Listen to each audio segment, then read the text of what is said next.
Okay, welcome to example number 11. This is about a Venturi meter. Now, a Venturi meter is the device that measures the speed of a fluid traveling in a pipe. There are a lot of applications for this. Venturi tubes are used to measure typically gas speeds in environments as different as your chemistry lab or a jet engine or even just wind tunnels. So what we want to show is theoretically that the change in the pressure between 1 and 2 is equal to rho gh, that's part A.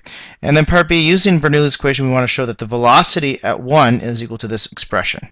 And then we would also want to talk about how you would find the speed at 2.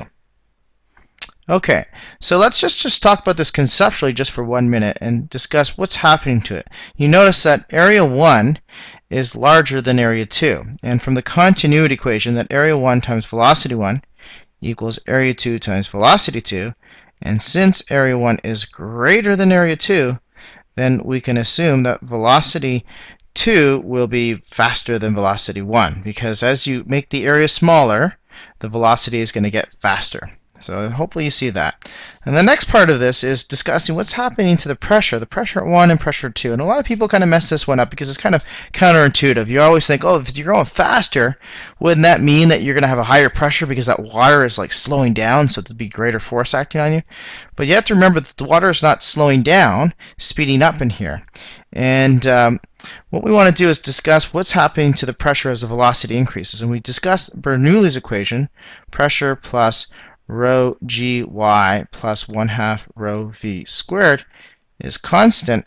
And what we see is that as the velocity goes up, the pressure must drop. So there's a decrease in pressure 2 is actually less than pressure 1, because that increase in that sort of kinetic energy density, volume density, is causing an increase in this, and therefore there's going to have to be a decrease to remain this constant value of the three terms being added up together.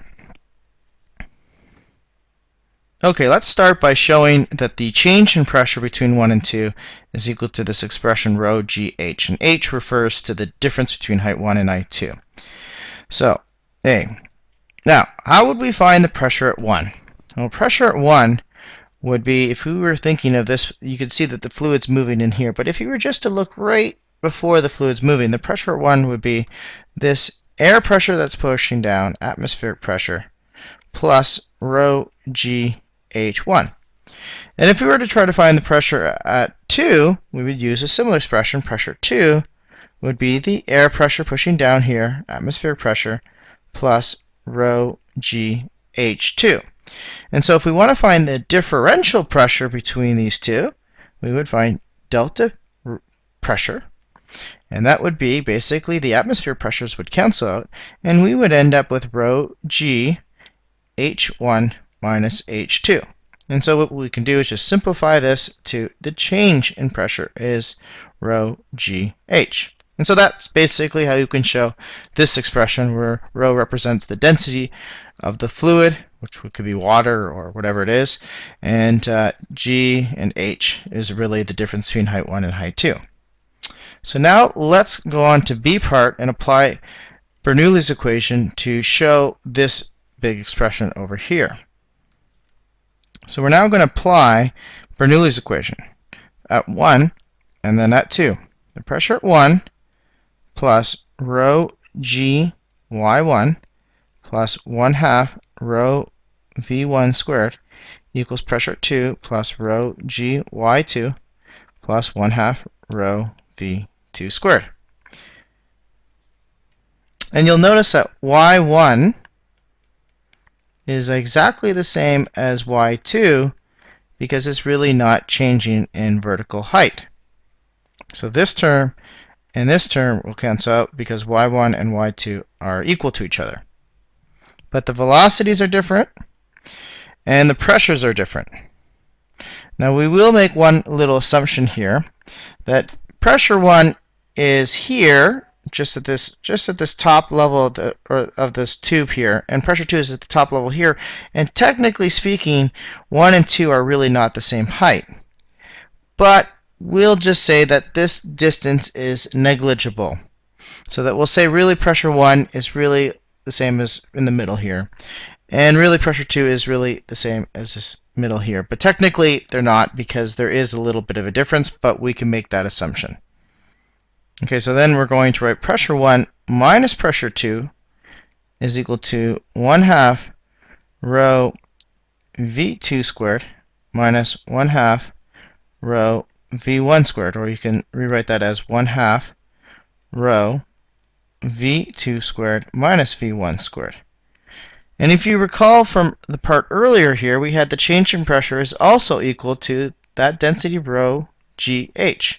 So let's put that in here as rho GH. And now, since we don't have velocity 2 in the equation, we only have velocity 1 that's given over here. What we need to do is eliminate velocity 2. And you recall from the continuity equation that area 1 times velocity 1 equals area 2 times velocity 2. And so therefore, velocity 2 would be equal to area 1 over area 2 times velocity 1. And so what we're going to do is we're going to replace that into this equation over here. Of course, the densities you can see are canceling out. We've got GH equals 1/2. And now we're going to replace V2 with area 1 over area 2 squared times velocity 1 squared. And now that's minus velocity 1 squared. And we'll pull out a common factor of velocity 1 squared. And now inside the brackets we'll have area 1 over area 2 quantity squared minus 1.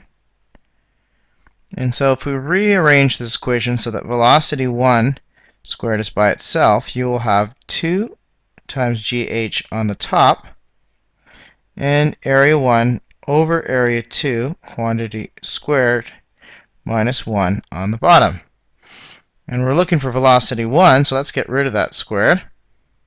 And we'll get a square root now over here.